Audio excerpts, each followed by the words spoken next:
આપની સાથે હું છું જયેશ ચૌધરી અને આપ જોઈ રહ્યા છો વીટીવી ન્યૂઝ। ગુજરાતમાં આજે 8 વાગ્યા સુધીમાં વરસાદના મોટા સમાચાર છે। ગુજરાતના વરસાદી માહોલમાં અચાનક બદલાવથી મોટા સમાચાર છે। હવામાન વિભાગે કલાકમાં થનારી ગતિવિધિથી આગાહી કરી છે। 8 વાગ્યા સુધીમાં હવામાનમાં થનારા ફેરફાર અંગે આગાહી કરવામાં આવી। સૌરાષ્ટ્ર અને કચ્છમાં 40 થી 60 કિમીની ઝડપે પવન ફૂંકાઈ શકે છે।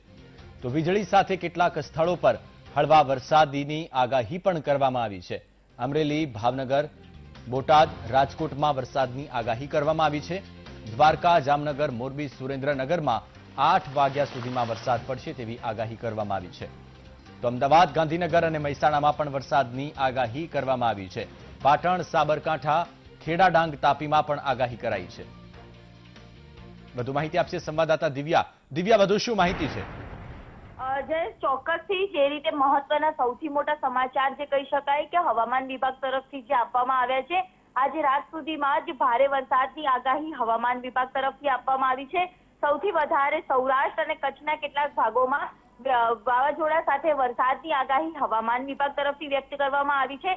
થંડરસ્ટોર્મ સાથે સૌરાષ્ટ્રના કેટલાક ભાગોમાં જેમ કે અમરેલી, ભાવનગર, બોટાદ, રાજકોટમાં વરસાદની આગાહી છે, તો બીજી તરફ દ્વારકા, જામનગર, મોરબીમાં અને સુરેન્દ્રનગરમાં અત્યારે રાત સુધીમાં પવન સાથે વરસાદ આવી શકે છે। પવનની ગતિમાં પણ વધારો થઈ શકે છે। 40 થી 60 કિલોમીટરની ઝડપે પવન ફૂંકાશે અને મહત્વનું છે કે અમદાવાદ, ગાંધીનગર અને મહેસાણામાં પણ સામાન્યથી મધ્યમ વરસાદની આગાહી હવામાન વિભાગ તરફથી આપવામાં આવી છે। એટલે કે રાજ્યમાં મધ્ય ગુજરાત, સૌરાષ્ટ્ર અને દક્ષિણ ગુજરાતમાં આજે મેઘમહેર જોવા મળી શકે છે। આગામી 4 દિવસમાં પણ ભારે વરસાદની આગાહી હવામાન વિભાગ તરફથી વ્યક્ત કરવામાં આવી છે। પ્રી મોન્સૂન એક્ટિવ થવાના કારણે રાજ્યમાં વરસાદી માહોલ જોવા મળી રહ્યો છે। સાથે જ આ જૂન સુધીના અંતમાં ચોમાસાની સત્તાવાર શરૂઆત પણ થઈ જશે કે તેવું હવામાન વિભાગે પણ આગાહીમાં જણાવ્યું છે। જી દિવ્યા, માહિતી માટે આપનો આભાર।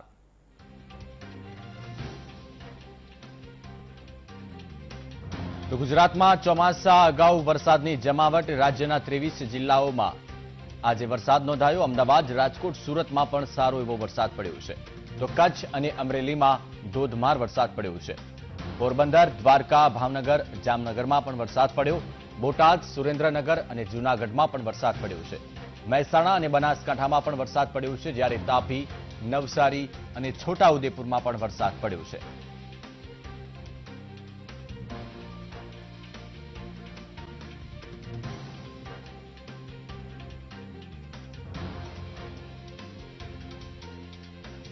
અમદાવાદ, સુરત, અમરેલી, જૂનાગઢ, બનાસકાંઠા, ભરૂચ, ભાવનગર, બોટાદ, છોટાઉદેપુર, વડોદરા, જામનગર, કચ્છ, પોરબંદર, સુરેન્દ્રનગર, તાપી, વલસાડ, ગાંધીનગર આ તમામ એવા લોકેશન છે કે જ્યાં આજના દિવસમાં વરસાદ પડ્યો છે। મેઘરાજા મન મૂકીને વરસ્યા છે।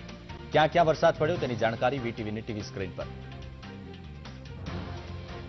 તો ગુજરાતમાં વાતાવરણમાં પલટો આવ્યો છે। અમરેલીમાં લાઠીના ગ્રામ્ય વિસ્તારમાં અનરાધાર વરસાદ થયો છે। ઇંગોરાળા ગામે બનાવાયેલા તળાવો છલકાયા છે। છેલ્લા 2 દિવસથી પડી રહેલા વરસાદથી ખેડૂતોમાં પણ ખુશી છે। તો આ દ્રશ્યો અમરેલી જિલ્લાના કે જ્યાં મેઘરાજા મન મૂકીને વરસ્યા, તો કેટલાક તળાવો પણ ભરાયા છે।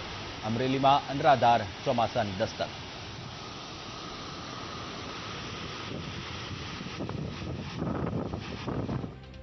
તો અમરેલીના સાવરકુંડલાના મેઘમહેર થયેલી જોવા મળે છે। વરસાદ થતા મેરિયાણી નદી 2 કાંઠે જોવા મળી।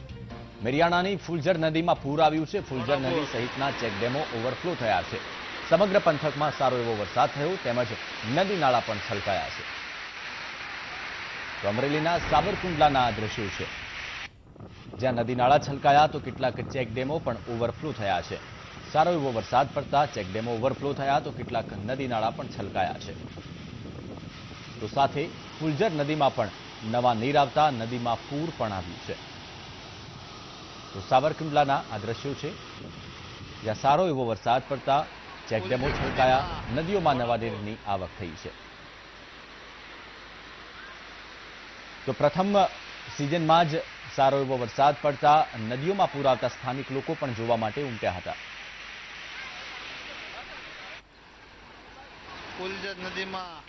અમરેલીમાં રાજુલાના ગ્રામ્ય વિસ્તારોમાં ધોધમાર વરસાદ। ઉપરવાસમાં ભારે વરસાદના કારણે સાંજણી નદીમાં પૂર આવ્યું છે. તો સાજણવાવ અને રાબડા ગામના કોઝવે છલકાયા. કોઝવેનું પાણી રસ્તા પરથી વહેતું થયું. બંને ગામના લોકોની અવરજવર બંધ થઈ છે. તો રાજુલાના આ દ્રશ્યો, બંને ગામનો સંપર્ક પણ તૂટ્યો હોવાની માહિતી છે. સારો એવો વરસાદ પડતા ગ્રામ્ય વિસ્તારોમાં વરસાદ પડતા બે ગામ વચ્ચેનો કોઝવે છે એ છલકાયો, જેના કારણે બંને ગામમાં અવરજવર કરવામાં લોકોને સામાન્ય તકલીફ પણ પડી રહી છે. તો રાજકોટના જામકંડોરણામાં પવન સાથે વરસાદ થયો. જામદાર ગામે રસ્તા પર પાણી ફરી વળ્યું છે. સાથે રાજકોટ, ગોંડલ અને જામકંડોરણામાં પણ સારો એવો વરસાદ થયો છે. આ વર્ષે પણ સારા વરસાદની આશા કરવામાં આવી છે. ખેડૂતોએ મોટાભાગના વિસ્તારમાં વાવણી પણ શરૂ કરી છે.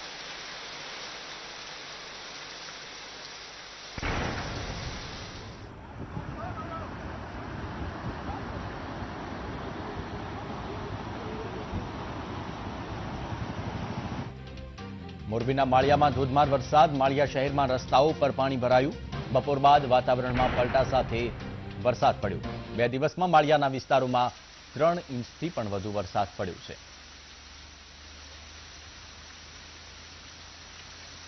તો મોરબી શહેરના આ દ્રશ્યો છે, જ્યાં માળિયામાં ધોધમાર વરસાદ પડ્યો. લોકો પણ રસ્તા પર ટહેલતા જોવા મળ્યા. લોકો ક્યાંક ગરમીથી રાહત મેળવી રહ્યા છે, તો ક્યાંક ભૂલકાઓ પણ રસ્તા પર છબછબિયા કરતા નજરે પડ્યા. અચાનક વાતાવરણમાં પલટો આવતા માળિયા શહેરના આ દ્રશ્યો, જ્યાં મેઘરાજા મન મૂકીને વરસ્યા. તો રસ્તાઓ પર સામાન્ય પાણી પણ ભરાયું.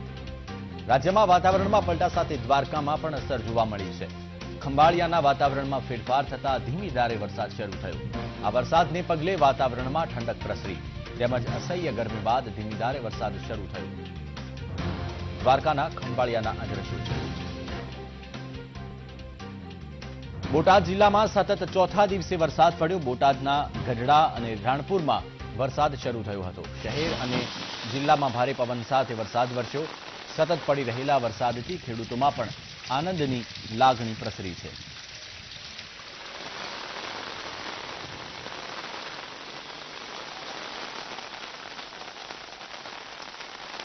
બોટાદના અલગ અલગ વિસ્તારોમાં મેઘરાજા મન મૂકીને વરસ્યા. કેટલીક જગ્યાએ પાણી પણ ભરાયું.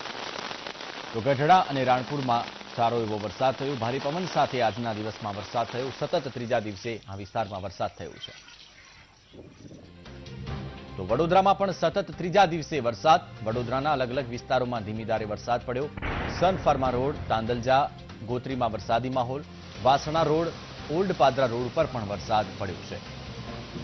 કોક જગ્યાએ થયું.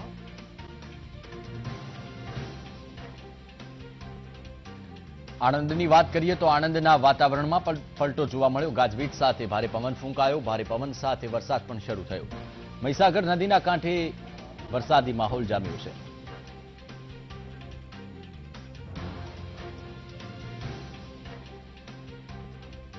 તો સાબરકાંઠાના હિંમતનગરમાં ગ્રામ્ય પંથકમાં વરસાદ પડ્યો. ગાજવીજ સાથે ભારે વરસાદ. રૂપાલ, કંપા, ભાવપુર, પિંપલિયામાં વરસાદ પડ્યો છે. તો રામપુર સહિત ગ્રામ્ય વિસ્તારોમાં ભારે પવન સાથે વરસાદ પડ્યો. અડધા કલાકમાં લગભગ 1.5 ઇંચ જેટલો વરસાદ નોંધાયો છે. તો હિંમતનગરના આ દ્રશ્યો, જ્યાં રસ્તાઓ પર પાણી ભરાતા ભૂલકાઓ પણ પાણીમાં છબછબિયા કરતા જોવા મળ્યા. અડધા કલાકમાં લગભગ 1.5 ઇંચ જેટલો વરસાદ ખાબક્યો છે. વાત કરીએ નવસારીની, તો નવસારીમાં ગણદેવી તાલુકાના વાતાવરણમાં પલટો જોવા મળ્યો. ભારે પવન સાથે કેટલાક વિસ્તારોમાં વરસાદ પડ્યો. અમાલસાડ સહિત અનેક ગામોમાં ધીમી ધારે વરસાદ પડ્યો છે.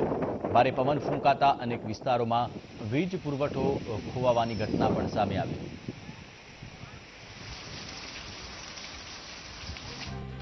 તો ભાવનગરના ગ્રામ્ય વિસ્તારમાં પણ ધોધમાર વરસાદ વરસી રહ્યો છે. મહુવાના ગ્રામ્ય વિસ્તારમાં ધોધમાર વરસાદ વરસ્યો. માળવાબ, સથરા, નેપ ગામે મુશળધાર વરસાદ પડ્યો. મહુવાના ગ્રામ્ય વિસ્તારમાં લગભગ 2 ઇંચ જેટલો વરસાદ નોંધાયો છે. તો ભાવનગરમાં વીજળી અને કડાકા સાથે વરસાદ નોંધાયો. કેટલાક ખેડૂતો પણ ખેતર તરફ જતા નજરે પડ્યા. ક્યાંક ખેડૂતોમાં ખુશીનો માહોલ. તો ગ્રામીણ વિસ્તારોમાં સારો એવો વરસાદ પડતા પાણી ભરાઈ જવાની ઘટના પણ બની છે.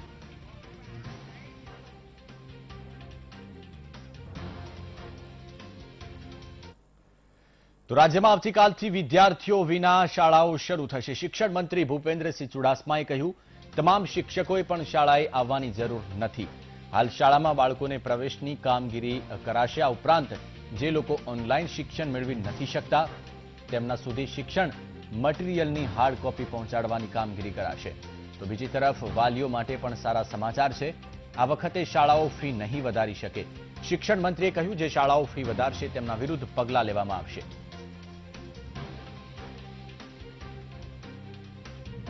આજે 7 જૂન થઈ છે. આવતીકાલથી શાળાઓ વિદ્યાર્થી વગર ખોલવાનો નિર્ણય કર્યો છે. વિદ્યાર્થી આવવાની જરૂર નથી, પણ બધા શિક્ષકોએ પણ આવવાની જરૂર નથી. મુખ્ય શિક્ષક જરૂર પ્રમાણે શિક્ષકોને બોલાવશે. 5 શિક્ષક છે તો એકને બોલાવે, તો એ શિક્ષક આવીને પહેલા ધોરણનો પ્રવેશ આપશે અને પછી બાકીના 1 થી 5ના વિદ્યાર્થીઓને જે સરકાર તરફથી પુસ્તકો છે એ પુસ્તકો એવા વિદ્યાર્થીઓને પહોંચાડશે. એટલે જેની પાસે ફોન કે ટીવી નથી એવા વિદ્યાર્થીઓનું રાજ્ય સરકારે શિક્ષણ વિભાગે ધ્યાન રાખ્યું છે. હું ગુજરાત બોર્ડની વાત કરું છું. 13મી એપ્રિલે ખાનગી શાળા સંચાલક મંડળ ચાલે છે. 15,000 શાળાઓ ચાલે છે. મુખ્યત્વે શહેરોમાં ચાલે છે. સુરત, વડોદરા, અમદાવાદ, રાજકોટ. એ ચારેયના મુખ્ય આગેવાનો, હોદ્દેદારો, ઓફિસ બેરર, એમની સાથે 2 કલાકની મિટિંગ ગાંધીનગર સાથે મેં કરી હતી. એ બધાએ હાજર હતા. સર્વસંમતિથી સ્વૈચ્છિક રીતે કરેલા 3 નિર્ણયો જેમાં એમણે સંમતિ આપી છે, એમાં પહેલો નિર્ણય, ચાલુ વર્ષની ફીમાં કોઈ વધારો કરવામાં નહીં આવે. આ નિર્ણયથી વાલીને અગાઉથી જ ફાયદો થઈ ગયો છે. બીજો, જે ત્રિમાસિક ફી, ક્વાર્ટરલી ફી, એટલી રાહત આપીને મેં કહ્યું કે તમે ક્વાર્ટરલી એક સાથે ન લો, એને બદલે મંથલી લો, તો મંથલી ફી આપવાની રહેશે. તો કોરોના મહામારીના કારણે બંધ શાળા કોલેજો શરૂ થશે. માનવ સંસાધન મંત્રી રમેશ પોખરિયાલે એક ખાનગી ઇન્ટરવ્યુમાં શાળા કોલેજ ખોલવા અંગે નિવેદન આપ્યું છે. દેશભરમાં 15 ઓગસ્ટ બાદ શાળા કોલેજો ખુલશે. શાળા કોલેજ નવા નીતિ નિયમો આધીન ખોલવામાં આવશે. વિદ્યાર્થીઓ માટે અભ્યાસ અને ક્લાસરૂમનો સમય સીમિત રહેશે. તો વિદ્યાર્થીઓ માટે પાઠ્યપુસ્તકો પણ સીમિત રાખવામાં આવશે. તો રાજ્યમાં બેકાબુ બનેલા કોરોનાને નાથવા માટે રાજ્ય સરકારે ટાસ્ક ફોર્સની રચના કરી છે. આ અંગે માહિતી આપતા આરોગ્ય અગ્ર સચિવ જયંતિ રવિએ જણાવ્યું કે કેન્દ્ર સરકારની ગાઈડલાઈનના આધારે રાજ્યમાં ટાસ્ક ફોર્સની રચના કરાઈ છે. ટાસ્ક ફોર્સમાં doctor Tejas Patel, doctor Pankaj Shah, doctor Atul Patel, doctor Maharshi Desai, Dilip Malvankar અને ડોક્ટર અમીબેન પરીખનો સમાવેશ કરાયો છે. પ્રેસ કોન્ફરન્સમાં ડોક્ટર તેજસ પટેલે જણાવ્યું કે આપણે પોઝિટિવ હોઈ શકીએ પણ લક્ષણો નથી એટલે ટેસ્ટની જરૂર નથી. ડોક્ટર તેજસ પટેલે જણાવ્યું કે કોરોનાને કોઈ કાયમી ઇલાજ નથી. જેને કોઈ લક્ષણ નથી તેને ટેસ્ટની પણ જરૂર નથી. સ્પેસિફિક ઇન્ડિફિકેશન હોય તો જ ટેસ્ટની જરૂર. ગંભીર દર્દીઓ પર વધુ ધ્યાન આપવામાં આવશે અને તેમને તુરંત સારવાર આપવા પર ભાર મૂકાશે. જેટલો સમાજ ચિંતિત છે એટલા જ તબીબો પણ ચિંતિત છે. મોત કેમ વધારે થાય છે તેનો જવાબ આપવો અઘરો છે. પ્રથમ લક્ષણ 8 થી 10 દિવસમાં જોવા મળે છે. જેમ ઉંમર વધે છે તેમ રોગ પ્રતિકારક શક્તિ ઘટે છે. યુરોપિયન દેશોમાં મૃત્યુદર અલગ અલગ છે. કે હવે આપણે ફોર્મલી એક ટાસ્ક ફોર્સ સ્ટેટ લેવલનું બનાવવામાં આવે, એટલે એમને બધાને ઇન્વાઇટ કરવામાં આવ્યા છે અને આ કમિટી અત્યારે આપણા ત્યાં આપણી સાથે અલગ અલગ ઇશ્યુઝ માટે આપણને એડવાઇસ કરી રહી છે અને આવતા વીકમાં મીટિંગ પણ માનનીય મુખ્યમંત્રીશ્રીના અધ્યક્ષપણા હેઠળ જે આપણી high powered committee core group છે એની અંદર પણ એમના ડિસ્કશન્સ જે અલગ અલગ ઇશ્યુઝ પર, જેમ કે હોમ આઇસોલેશન, રિવર્સ ક્વોરન્ટીન, આ બધી બાબતોની પણ ચર્ચા થવાની છે. તો આપણા દરેક રાજ્ય યુરોપના એક કન્ટ્રી જેટલા વસ્તી ધરાવતા કે એથી મોટા રાજ્યો છે અને એટલે એક રાજ્યમાં ડેથ ઓછા છે, બીજામાં વધારે છે, એ બધું આપણે શોધવા પ્રયત્ન કરી છે પણ એનું કોઈ હજુ સુધી તમે જેટલી જગ્યાએ જે લેપ્સિસ છે એ ફીલ કરી અને અત્યારે અમારું ફૂલ કોન્સન્ટ્રેશન સિરિયસ પેશન્ટોને કેવી રીતે સૌથી વધુ ધ્યાન આપવું અને સિરિયસ પેશન્ટને વધુમાં વધુ કેવી રીતે બચાવવા એના ઉપર છે. જે આરટીપીસીઆર ટેસ્ટ એ ગમે તેને કરાવવો જોઈએ એવું નથી. અને એ સિમ્પ્ટોમેટિક જેને કોઈ પણ લક્ષણ ના હોય એવી વ્યક્તિમાં તો કરવો જ ના જોઈએ. એ તો ડિપાર્ટમેન્ટ ઓફ સ્ટેટ યુએસની બી જે લેટેસ્ટ ગાઈડલાઈન 5મી મે ના રોજ પબ્લિશ થઈ એમાં બહુ ક્લિયર કટ લખેલું છે. બરાબર છે. આ ટેસ્ટ છે ને જે લોકોને કોવિડના ફૂલ ફ્લેજ સિમ્ટમ હોય અને તમારે કોવિડ વર્સિસ નોન કોવિડ તમારે ડિફરન્શિએટ કરવું હોય એના માટે અગત્યનો ટેસ્ટ છે. એવું નથી કે બિલકુલ અગત્યનો ટેસ્ટ નથી, પણ આ ટેસ્ટ ઉપર ઘણી બધી ચર્ચા અને ઘણી બધી મિથ્સ પ્રવર્તે છે અને ઘણી બધી ખોટી માન્યતાઓ પ્રવર્તે છે. એટલા માટે બહુ સ્પષ્ટપણે WHO, ઇવન અમેરિકન જે બોડી છે એ લોકો, FDA અને બધા બોડી, બ્રિટિશ બોડી, આ બધા બોડી આ ટેસ્ટના ડેફિનેટ જે ઇન્ડિકેશન આપેલા છે એમાં એક તો આ વસ્તુ નક્કી જ છે કે કોઈ પણ એસિમ્પ્ટોમેટિક ઇન્ડિવિજ્યુઅલમાં આ ટેસ્ટ કરવાનો જરૂર નહીં.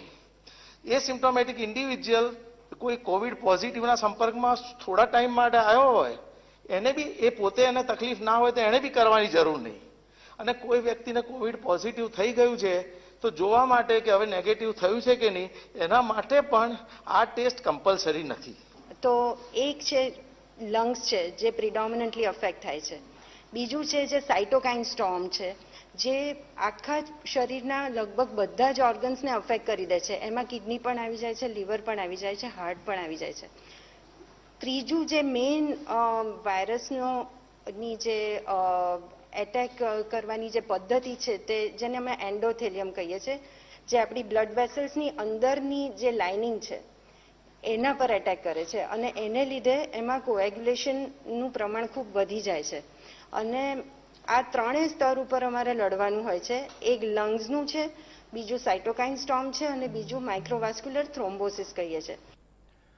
તો ચોમાસા દરમિયાન કોરોના વાયરસનો ફેલાવો વધુ થાય તે માત્ર ભ્રમણા છે. ભેજવાળા વાતાવરણમાં કોરોનાનો ફેલાવો થશે ઓછો, આ દાવો કર્યો છે કોરોના સામે વ્યૂહરચના માટે નિમાયેલા તબીબ નિષ્ણાત પદ્મશ્રી ડોક્ટર તેજસ પટેલે.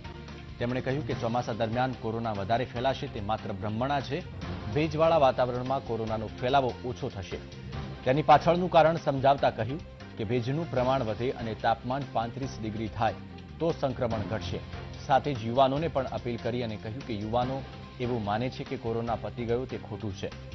યુવાનો કોરોનાના કેરિયર બની શકે છે. તો કોરોના વાયરસ માટે ચોમાસું બહુ ખરાબ નહીં રહે, કારણ કે હ્યુમિડિટી વધે એટલે હવા ભારે થાય અને હવા ભારે થાય તો બધા જે સ્ટડીઝ જે ઇમ્પોર્ટન્ટ આવ્યા છે એ પ્રમાણે વાયરસની ગતિ જે છે હવામાં એ ધીમી પડી જાય. ચોમાસાની સાથે 35 ડિગ્રી ઉપર ટેમ્પરેચર મેન્ટેન થાય જે રહેશે મોટાભાગનો ટાઈમ જૂન જુલાઈમાં, તો ઘણો ફરક પડવો જોઈએ. પણ એની સામે તમારે dengue, malaria, chikungunya, swine flu આ બધા પાછા જુદા પ્રોબ્લેમ્સ આવી શકે અને થોડું પિક્ચર મિક્સ થઈ શકે.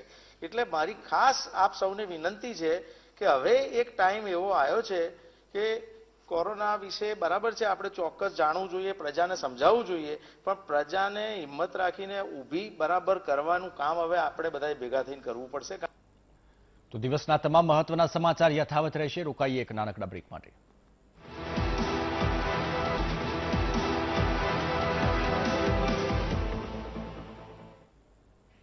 Welcome back. અમદાવાદમાં વધી રહેલા કેસને લઈને ડોક્ટર દિલીપ માલવણકરે મહત્વની વાત કરી હતી. કોટ વિસ્તારમાં પહેલા ખૂબ કેસ વધતા હતા, પરંતુ 60% લોકોને કોરોના થયા બાદ હવે કેસ ઘટી રહ્યા છે અને સેન્ટ્રલ ઝોનમાં હવે જૂજ કેસ નોંધાઈ રહ્યા છે. શું કહ્યું દિલીપ માલવણકરે, આવો સાંભળ્યું. પહેલા ને સૌથી વધારે હતો દરિયાપુર, શાહપુર. છેલ્લા થોડા દિવસથી તમે જુઓ તો 1 કેસ 2 કેસ આવી રહ્યા છે. જ્યારે બીજા વોર્ડ જે પશ્ચિમ તરફના હતા એમાં નહોતા કેસ, ત્યાં હવે વધી રહ્યા છે. એટલે એક મિનિટ હું વાત કરી દઉં પછી તમે પ્રશ્ન પૂછો. એટલે મારું એવું માનવું અંદાજ ગેસ તમારે જે લખવું હોય એ લખો 30-40 વર્ષના અનુભવ પછી કે સેન્ટ્રલ વોર્ડમાં હવે ધીમે ધીમે હર્ડ ઇમ્યુનિટી તમે જે કહ્યું ને એ થવા માંડી છે. એટલે નવા એવા બચ્યા જ નથી કે જેને સંક્રમણ થઈ શકે. આપણે જ્યારે 1000 કેસ બતાવીએ છીએ ત્યારે 10 થી એમણે સાહેબે કહ્યું એમ 50 ગણા વધારે લોકોને ઓલરેડી સંક્રમણ થઈ ગયેલું છે. એટલે 1 લાખનો વોર્ડ હોય તો લગભગ 60,000 જેવા લોકોને જો અંદર સંક્રમણ થઈ ગયું હોય, એને કોઈ સિમ્ટમ ના હોય, તો પછી આગળ રોગ ફેલાય નહીં. એટલે એવી પરિસ્થિતિ સેન્ટ્રલ અમદાવાદના જે વોર્ડ્સ છે એમાં ઊભી થઈ રહી છે એવું છેલ્લા છાપાના આંકડા થોડા દિવસના તમે જુઓ તો ખબર પડે છે. એ જ પરિસ્થિતિ ધીમે ધીમે બહારના વોર્ડમાં ફેલાશે અને પછી એ અમદાવાદથી ઘટશે. કદાચ બહારના વોર્ડમાં બીજા નાના નાના શહેરોમાં તમે વાંચો છો કે પહેલા જે અમદાવાદ 80-90% હતું, હવે 60-70% અમદાવાદ અને બાકીના, એટલે એ પણ થશે. એટલે એ રીતે ધીમે ધીમે એ ફેલાવાનું અટકશે. કોરોના વાયરસ અંગે પદ્મશ્રી ડોક્ટર તેજસ પટેલે મહત્વની વાત કહી છે. તેમણે કહ્યું કે કોરોના સંક્રમણ અત્યારે પીક પર છે. કોરોનાની વેક્સિન આવે એ જરૂરી નથી, એટલે આપણે કોરોનાથી ડરવાની જગ્યાએ કોરોના સાથે જીવતા શીખવું પડશે. સાથે કહ્યું કે આપણી પાસે સ્વાઇન ફ્લૂ, એચઆઈવીની વેક્સિન નથી, છતાં પણ આપણે તેનાથી ડરતા નથી અને આ રોગ સાથે જીવતા શીખી લીધું છે. તેવી જ રીતે કોરોના સામે આપણે લડાઈ નથી લડવાની, પણ સાવચેત રહી કોરોના સાથે જીવવાની જરૂર છે. આ વાયરસ ગમે ત્યારે જતો રહેશે, ચિંતા કરવાની જરૂર નથી. આ વાયરસ મ્યુટેટ બહુ ઝડપથી થઈ રહ્યો છે, એટલે વેક્સિન આવે એવી ભગવાનને પ્રાર્થના કરું છું. પણ આવે ખરી ને નાય પણ આવે, કારણ કે સ્વાઇન ફ્લૂની વેક્સિન નથી, એચઆઈવીના વાયરસની વેક્સિન નથી. એટલે આની આવે તો ભગવાનનો પાડ માનવાનો, અને ના આવે તો પણ આ વાયરસ સાથે જીવતા શીખી જવું પડશે. મારા 50 દિવસ પહેલાના જે ઇન્ટરવ્યુઝ છે એમાં આ વસ્તુ મેં કહેલી કે સહઅસ્તિત્વ, કોએક્ઝિસ્ટન્સ ડેવલપ કરવાની જરૂર છે. તમે મને કહો, તમે સ્વાઇન ફ્લૂથી બીવો છો, તમે ડેન્ગ્યુથી બીવો છો, તમે ચિકનગુનિયાથી બીવો છો, એ જ મેન્ટાલિટી. સાવચેત રહો.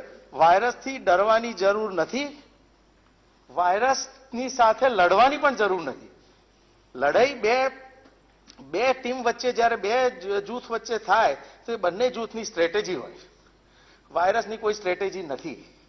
વાયરસ એના રસ્તામાં જે આવે છે એ તમામને સંક્રમિત કરે છે. એટલે ધ બેસ્ટ થિંગ ઇઝ કે લડવાની જરૂર નથી, વાયરસથી સાવચેત રહી, દૂર રહી અને જીવવાની જરૂર છે. તો દિલ્હીમાં સરકારે મોટો નિર્ણય કર્યો છે. હવે દિલ્હીમાં સરકારી અને ખાનગી હોસ્પિટલોમાં માત્ર દિલ્હીવાસીઓની જ સારવાર થશે, જ્યારે દિલ્હીમાં સ્થિત કેન્દ્ર સરકારની હોસ્પિટલોમાં તમામની સારવાર થશે. કોરોનાના વધતા કેસોને લઈ દિલ્હી કેબિનેટે આ નિર્ણય કર્યો છે. એક્સપર્ટ કમિટીના રિપોર્ટના આધારે સરકારે આ નિર્ણય કર્યો છે. દિલ્હીના મુખ્યમંત્રી અરવિંદ કેજરીવાલે એલાન કર્યું છે. જૂનના અંત સુધીમાં 15,000 કોરોના દર્દીઓ માટે બેડની જરૂર પડશે. માર્ચ મહિના સુધી દિલ્હીમાં તમામ હોસ્પિટલમાં દરેક લોકો માટે ખુલ્લા રહ્યા હતા, પરંતુ હાલ કોરોનાના કેસો સતત વધી રહ્યા છે. એવામાં જો દિલ્હીની હોસ્પિટલ બહારના લોકો માટે ખોલવામાં આવે તો દિલ્હીના લોકોનું શું થશે? આ મામલે લોકોનો અભિપ્રાય લેવામાં આવ્યો હતો, જેમાં દિલ્હીના 90% લોકોએ કહ્યું કે જ્યાં સુધી કોરોના છે ત્યાં સુધી દિલ્હીની હોસ્પિટલોમાં માત્ર દિલ્હીવાસીઓની જ સારવાર થાય. જો બહારના લોકો માટે હોસ્પિટલ ખોલવામાં આવે તો 3 દિવસમાં તમામ બેડ ભરાઈ જશે. જેને લઈને કેબિનેટે નિર્ણય કર્યો છે કે દિલ્હી સરકારની હોસ્પિટલો માત્ર દિલ્હીવાસીઓ માટે જ ખોલવામાં આવશે, જ્યારે કેન્દ્રની હોસ્પિટલોમાં કોઈ પણ સારવાર કરાવી શકશે. सारे अस्पताल केवल दिल्ली के लोगों के लिए कुछ महीनों के लिए होने चाहिए और दिल्ली के अस्पतालों को पूरे देश के लोगों के लिए फिलहाल नहीं खोलना चाहिए. उन्होंने ये कहा है कि अगर सबके लिए खोल दिया तो 3 दिन के अंदर आज जो 9,000 बेड दिल्ली सरकार ने कोविड के पेशेंट्स के लिए रखे हैं, ये मात्र 3 दिन के अंदर भर जाएंगे. इन सारी चीजों पे आज कैबिनेट ने गौर किया. अभी थोड़ी देर पहले हमारी कैबिनेट की मीटिंग थी और कैबिनेट ने गौर करके ये निर्णय लिया है कि हमें एक संतुलन बनाने की जरूरत है. दिल्ली सरकार में 10,000 बेड है, केंद्र सरकार में भी 10,000 बेड है. तो एक तरफ कल से हम बॉर्डर्स खोल देते हैं. बॉर्डर्स को खोलने के बाद दिल्ली सरकार के जो 10,000 दिल्ली सरकार के जो अस्पताल हैं, वो अस्पताल केवल दिल्ली के लोगों के लिए रिजर्व होने चाहिए. केंद्र सरकार के जो अस्पताल हैं उसमें भी 10,000 बेड्स हैं.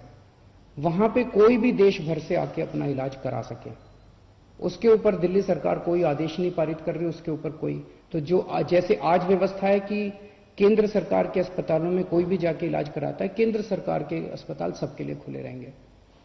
प्राइवेट अस्पताल केवल दिल्ली वालों के लिए रिजर्व रहेंगे कोरोना तक.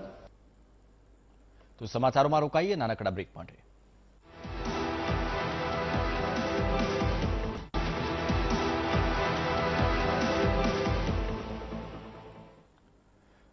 રાજ્યસભાની ચૂંટણી પહેલા ગુજરાત એનસીપીમાં ભડકો. એનસીપીના ધારાસભ્ય માટે પ્રદેશ પ્રમુખે વ્હીપ જાહેર કર્યું છે. રાજ્યસભાની ચૂંટણીમાં કોંગ્રેસના ઉમેદવારને મત આપવા માટે ફરમાન કરવામાં આવ્યું છે. રાજ્યમાં એનસીપીના એકમાત્ર ધારાસભ્ય છે કાંધલ જાડેજા, અને કાંધલ જાડેજાએ ભાજપને મત આપવાની અગાઉ જાહેરાત પણ કરી છે. તો ચૂંટણી પહેલા પક્ષ અને ધારાસભ્ય સામસામે થાય તેવી પણ શક્યતા છે. પક્ષના આદેશ બાદ કાંધલ જાડેજાનું વલણ શું રહેશે તેની પણ ચર્ચા ઉઠી છે.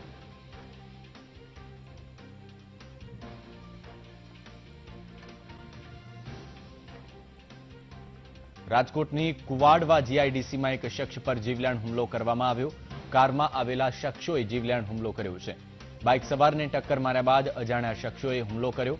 અંગત અદાવતમાં હુમલો કર્યા હોવાની આશંકા છે. તલવાર, ધારિયા સહિતના હથિયારોથી હુમલો કરવામાં આવ્યો. હુમલાના સીસીટીવી ફૂટેજના આધારે પોલીસે આગળની તપાસ શરૂ કરી છે.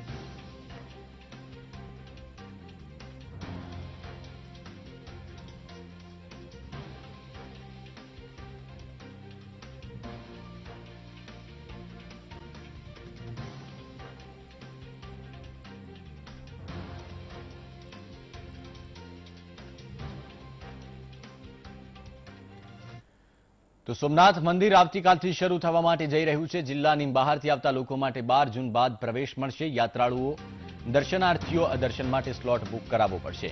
12 જૂન બાદ ઓનલાઈન સ્લોટ બુક કરાવવો પડશે. સોમનાથ ટ્રસ્ટની વેબસાઇટ www.somnath.org પરથી બુક થશે. ઓનલાઈન સ્લોટ બુક કર્યા બાદ જ મંદિરમાં દર્શન કરી શકાશે. યાત્રાળુએ થર્મલ ટેસ્ટિંગ કરાવવું પણ ફરજિયાત રહેશે.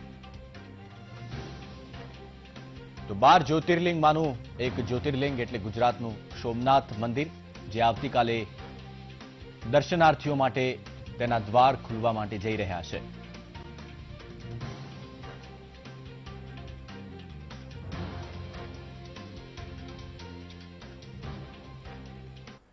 તો આ સાથે જ બુલેટિનમાં બસ આટલું જ. આગળ વાયરલ ટ્રુથમાં આપની સાથે જોડાશે મારા સહયોગી પ્રતિપાલ.